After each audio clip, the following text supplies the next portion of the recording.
2022년 행복해지고 싶은 여러분, 우리 소확행 테스트 함께해요. 대표님을 만나면 다 넘어간다. 그 매력에 푹 빠진다. 잼며들어. 진짜 그 얘기가 있는데 제가 보니까 정규제마저도 네. 이제는 뭐 확실하게 네. 푹 빠진 것 같아요.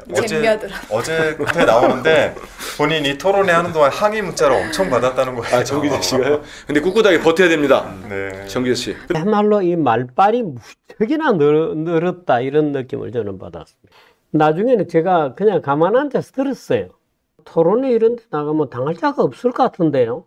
그래서 저는 그게 생각이 났어요. 어제 이재명 대표님께서 그 채널A에서 정규제 대표와 이야기를 네네. 나누셨는데 거기서 여소야대, 여대 야소 이야기가 나왔잖아요. 여소야대가 무조건 나쁜 것이냐? 아니다. 어떻게 운영을 하는지, 어떤 행동을 보이는지가 중요한 것이다 라고 했거든요. 오늘 그리고 지금까지 국민의힘이 보여왔던 이 행태가 바로 그런 걸 설명해 주는 것이 아닌가.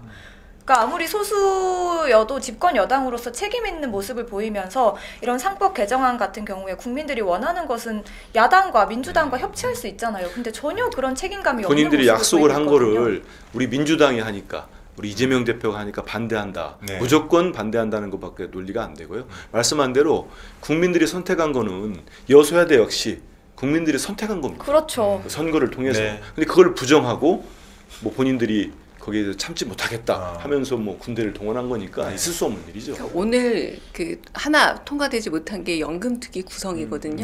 이 부분에 있어서도 뭐가 문제가 되냐면 이를테면 특위를 구성하거나 윤리특위도 당연히 선출직이기 때문에 더 많은 분들의 국민들의 지지를 받은 쪽에 그 의석수대로 구성을 하는 게 원래는 맞죠.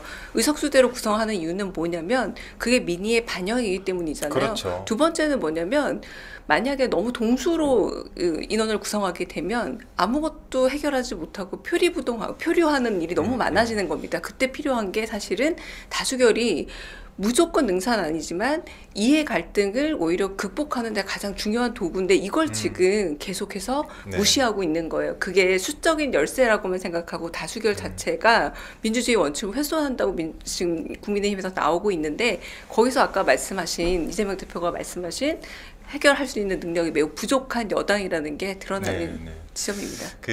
뭐 참고로 가끔씩 이제 국민의힘 측에서 야 저런 사람이 국회의원이 되겠어? 라고 해서 윤리특위에 제소하겠다라고 하지만 실제 아직 국회 윤리특위가 구성되지 못하고 있는 상태라 저희가 제소할 수 있는 방법이 없다라는 건 좀 그 윤리특위도 동수로 하자는 거 아닙니까? 그러니까요. 그 숫자를 똑같이 하자는 거 아닙니까? 이번 연금특위도 여야 합의로 하자는 합의자를 넣어가지고 그 얘기는 어느 순간에 가면 합의 안 해주고 반대하겠다는 거예요. 발목 잡겠다는 얘기니까. 요거 하나만 기왕 그 안규령 대변인이 말씀하셨으니까 어제 저녁에 그 정규제 씨하고 채널 A에서 이재명 대표하고 토론이 있었어요. 1시간 40분 정도. 저는 이제 그 현장에 가 있었는데 요거 혹시 좀 보신 분들이 계신가요?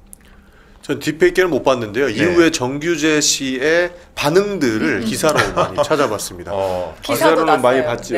뭐라고 평가를 했습니까? 꼭 필요한 정치인이다 이런 식으로 얘기하던데요. 그리고 극찬이네. 앞으로는 이재명 대표와 토론할 수 있는 대적자는 없을 것이다. 이런 평가를 했던 것 같아요. 그래서 얘기가 있어요. 대표님을 만나면 다 넘어간다. 그 매력에 푹 빠진다. 잼며들어. 진짜 그 얘기가 있는데 제가 보니까 정규제마저도 이제는 뭐 확실하게 푹 빠진 것 같아요.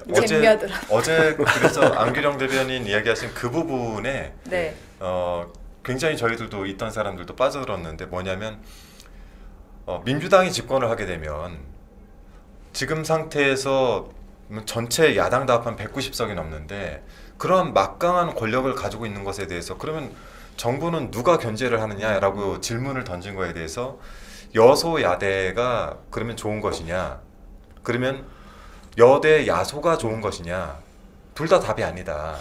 중요한 것은 그렇게 구성이 됐을 때 어떻게 운영을 하는지가 더 중요한 것이다라는 답을 했는데 정말 어제 그 부분을 보면서 야 대단하다. 저걸 어떻게 답을 저렇게 할 수 있을까. 제도도 중요하겠습니다만은 그 처한 위치에서 어떻게 운영하느냐가 중요하죠. 그래서 그걸 또 풀어내고 저는 뭐 진짜 잘하실 거라고 봐요.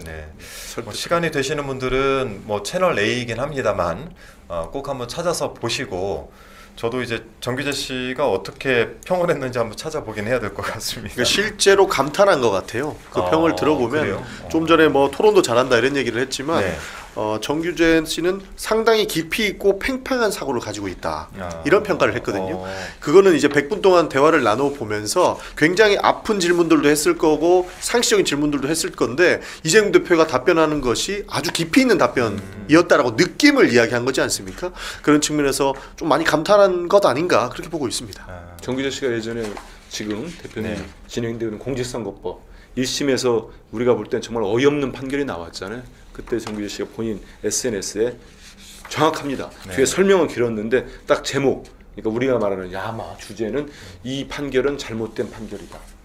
용기를 낸 거죠. 네. 욕 엄청 먹었던데 네. 쭉 써가지고 표현했는데 이런 얘기들 전 의원님 말씀하신 거 보면은 확실하게 정규재 씨는 이재명 대표의 매력에 푹 빠졌다. 아 진짜 이 용어가 있다니까요. 어제 저한테 나오는데 본인이 토론회 하는 동안 항의 문자를 엄청 받았다는 거예요. 아 정규재 씨가요? 근데 꿋꿋하게 버텨야 됩니다. 네. 정규재 씨. 근데 이렇게 정규재 씨 같은 분들이 대담을 하고 이런 논평을 해주고 네.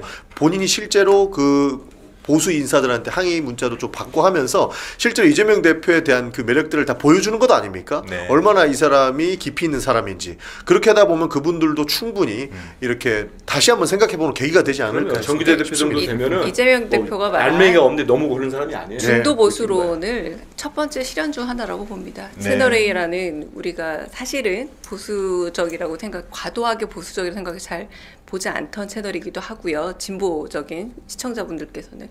그러나 거기서 정규재와 매우 포용적인 대화를 나눴다는 거예요. 그리고 정규재 논설위원 같은 경우는 이제 시장에 대해서 시장 자유주의자로 알려져 있었기 때문에 이재명 대표가 말씀하시는 중도 보수론이라는 게 어떤 방식이든 자산이즘과 연결될 수밖에 없습니다. 그 부분을 하나 보증인을 늘린 거죠. 정규재라는 보증인 한 명 더. 아마 어제 개몽된 사람이 있었을 거예요. 아니 여기 지금 댓글에 우리 시청자들이 대표님한테 개몽되었다고.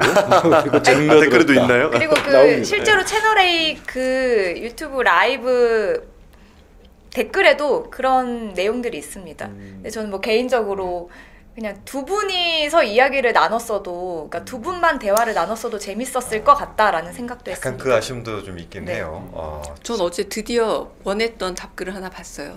품위와 품격.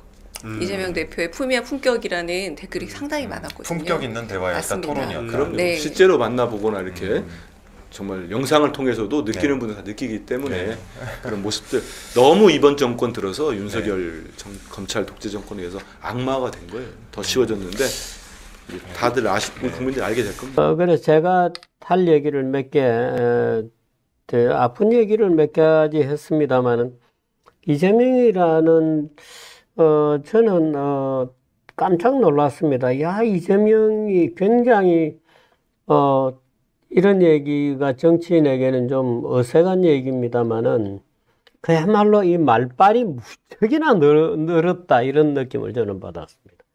말빨이 굉장히 늘어서 또 답변이고 말을 굉장히 빨리 합니다. 논리 전개가 굉장히 빨라요. 그러니까 그동안에 이분이 과거에는 좀, 과거에도 약간 그런 언어적 특성이 있었겠습니다만, 국회에서 아마 굉장히 긴장된 시간들을 보내면서 축적되고 반복적으로 얘기하고 이런 그 숙련 과정이 굉장히 있었다는 것을 느낄 수 있었습니다. 근데 굉장히 말을 빨리 하면서도 굉장히 축약되게 얘기하고 군더더기가 없이 얘기하는, 놀라운 능력을 보여줬어요. 그래서 제가 어제 앉아서 초반전에 한 시간, 어제 원래 50분 하도록 되어 있었는데요. 50분이 훨씬 지나고 1시간 한 3, 40분 이렇게 쭉 진행이 되었습니다만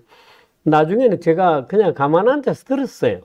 말을 워낙에 잘하고 거의 모든 지적하는 큰 지적들에 대해서도 충분히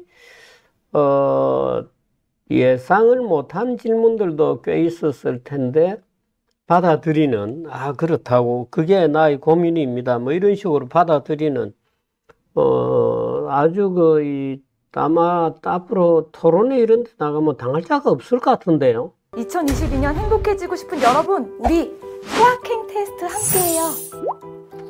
7번만 클릭하면 나에게 딱 맞는 소확행 공약을 알 수 있는데요.